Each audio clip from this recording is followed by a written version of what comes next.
What's going on, guys? Watch back again with another video for you guys. Now, daily content has been coming your way. In this video here, I'll be giving you all the transfer gossip around Chelsea in the last 24 hours. So if you enjoy my content, help this channel out by liking this video, subscribe if you're new here, hit the notification bell to watch Chelsea in all my videos. Please comment your thoughts and opinions on each topic I speak about. Now, of course, as we know, this channel has hit 9.9k subscribers. Thank you to everyone that's been supporting this channel. We're less than 100 away from the big 10k milestone. If you can, please do subscribe and hit the notification. Tune in every day, every other day. I'll try to upload as much as I can. And I've been seeing your comments in the previous videos on who to collaborate with in the Q&As. Thank you. I'll be contacting them very soon. If you haven't already commented, please let me know who you want to see on this channel. Now, before I get into the actual topics with this transfer gossip, I just want to say a big word on the Chelsea Football Club. They have come out on Twitter recently saying that they'll be giving 78,000 meals to the NHS and charities that help out the old people in this world during this difficult period. Now, why I wanted to bring this up first is because the media don't give enough coverage to Chelsea in positive manners. It's always when it's negative news about Chelsea, they're quick to jump at Chelsea. We always see it everywhere. Everyone's reporting about it. But when there's good news, when Chelsea give NHS the hotel accommodation, when we see 78,000 meals, there's not enough spoken about Chelsea in good ways. It's like they hate us when we're bad, but when we're good, they don't want to speak about us. Why? That's what I want to know. So make sure if you're on Instagram, Twitter, Snapchat, share it out. Always show Chelsea in a positive manner, because that's why we love Chelsea Football Club. Now, the first one we're speaking about in this transfer gossip news is about Timo Werner. Now, the outlets from Kicker have said that Chelsea have reportedly made direct contact with Timo Werner's camp to discuss a deal for the Red Bull striker. Now, as we know, we've been linked with Dembele in January. We were linked with Werner in January. We then said he's most likely going to be going Liverpool, German connection, and then we kind of left the interest there. We didn't hear anything from that moment, but now we have new reports about Chelsea interested again. Now, when we look at Dembele, 35 million rejected. When we look at Martinez, about 100 to 110 million euros. You got Werner that has a release clause of about 50 to 60 million pounds. It's a no-brainer. Like, he's in the middle. He's better quality than Dembele. He's on the same level as Martinez, in my opinion, maybe even better. Why would we not sign him cheaper than Martinez and spend money elsewhere? That's how I see Chelsea looking at it. I ranked these strikers before. I said Werner, Martinez top 2, Jovic on loan, and then Dembele. I'll be happy with either of them because they all have strengths to the play. I'm not negative about any of them. But when I've watched Werner, especially the one against Dortmund against Sancho, they both scored in that game as well. Werner played fantastic. Even in Champions League against Tottenham was fantastic. And I've kept an eye on him over, in the German league where he's done really, really well. So, Werner is someone that I want to see at Chelsea. What would he suit Liverpool's play? I don't know. I don't think so. I think he'll suit more towards Chelsea. I think he can help Tammy Abraham grow, give that good competition. Two youngsters going at the top. Because I feel like Tammy Abraham must be thinking he's better than Michy. He's probably better than Giroud in form right now, because Giroud his mind was elsewhere when he wasn't getting picked until the end. Tammy Abraham was playing with injuries, and that's why Tammy Abraham needs real competition, because we need him to improve his play. There's a few chances that I saw he missed one-on-one. There was a few chances where he could have went into the box like a poacher, and he didn't get them. And I feel like Werner has that to his game where he can score those kind of goals. And I feel like he's just a bit more technical, in my opinion. So I feel like if he was to join, he can help Tammy Abraham grow, and those two can go at it for the top. Tammy Abraham's a fantastic striker, and he can only get better. It's the same with Mason Mount, same with Reece James, same with kind of hudson-odoi. I just want the youth to be improving with quality players. We don't need average players in this squad. I'm not going to name that many, but some of them are already leaving. So you know what I mean. We need to move a step forward. We need to move a gear ahead now. So that is the first topic I'll be speaking about. The next topic I'll be speaking about is from the Mirror. They have said Chelsea have open talks with Real Madrid's Hakimi. Now, in my previous videos, I said that Hakimi will be talking to Real Madrid very soon about where his future lies. I'm sure Real Madrid see him as right back, when the current players get older, and they can probably implement him very slowly. However, if a big money move comes in, 50, 60 million pounds, Real Madrid might actually think about it and sell him. And especially with Kante interested as well, there could be something there. Like, there's always something that can be done. Same with Martinez, we can use Alonso because they're interested in Alonso. Anything in football can happen. I'm not saying it will happen, but anything can happen. surprise can happen. We didn't expect Fabregas to join Chelsea. He came Chelsea. You know what I mean? Like, anything can happen in today's world. So Hakimi, for me, most likely wouldn't suit Chelsea right now, even though I think he's a top player, even though I want him to come, even though, Ziyech can give him a phone call and say, yeah, come Chelsea.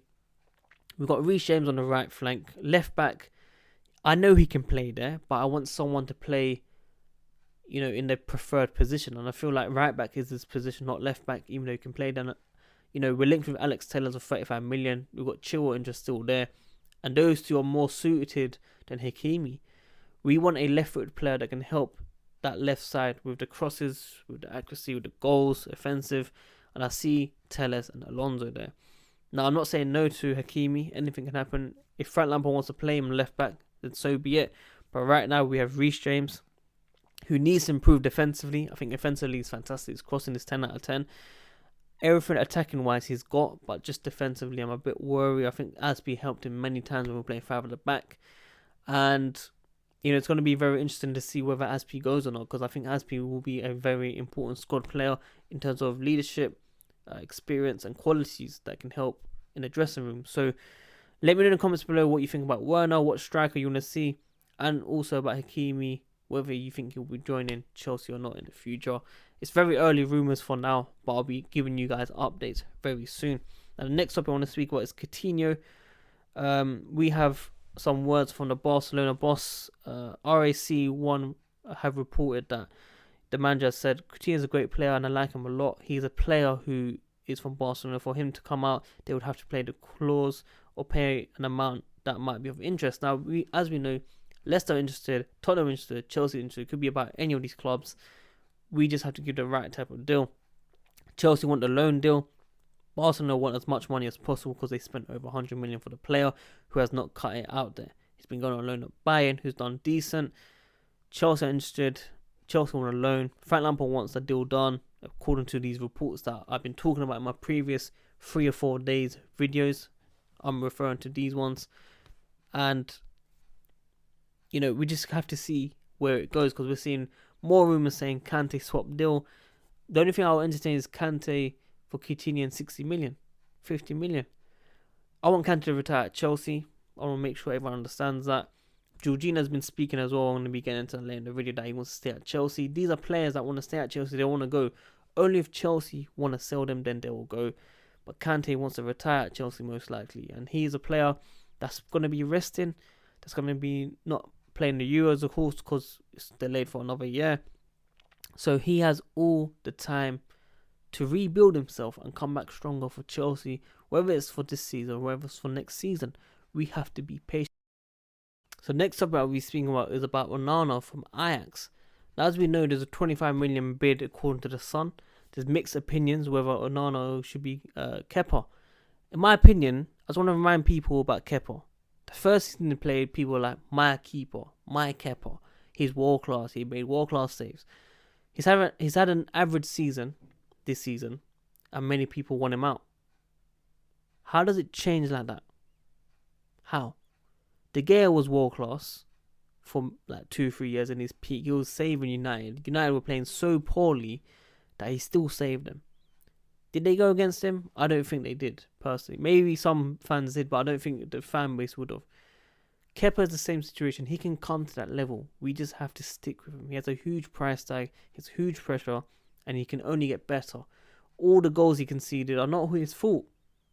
Some of them weren't his fault. Some of them were the defence's fault. And he could do nothing about it.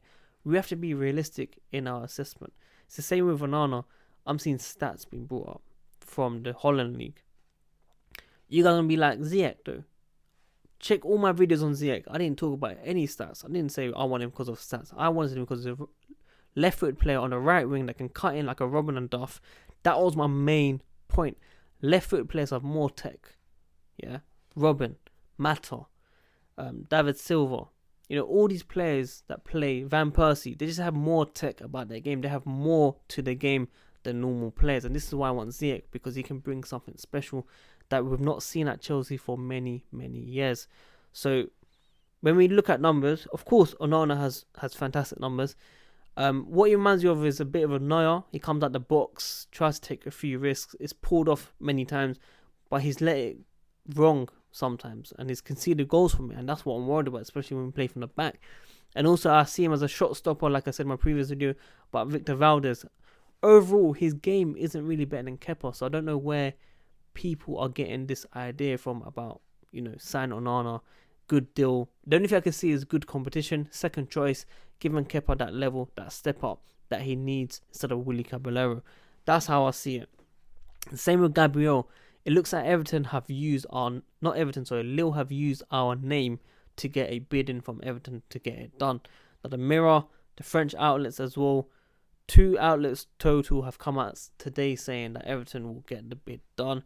It looks like, Lille have just used Chelsea saying that we're interested, and Everton have most likely got the deal done. We're going to be hearing it very soon, apparently. As soon as I get more updates, I'll be updating you guys on that. But that's what's been said so far. So where do we go next with our left centre-back? I don't know. No Ake, no Ben White, no Gabriel now. I don't know what's happening. As soon as we get more information, confirmation, then I'll give more on my opinions on that. But yeah, like I said about Jorginho, he said last year he didn't know that much English. This year he knows a lot of English. He's very happy at Chelsea. He wants to stay. Why do we want to get rid of him? Why do we want to get rid of Kante? I don't understand the fan base. So much division in this fan base. Support the 2 guys. They are quality players. Honestly, they are quality. There's no point getting rid of these players. But that's about it, guys. I hope you lot all enjoy my video. Please do smash the like button if you're new here, and subscribe and hit the notification. And I really, really appreciate your support. Help me get to 10k.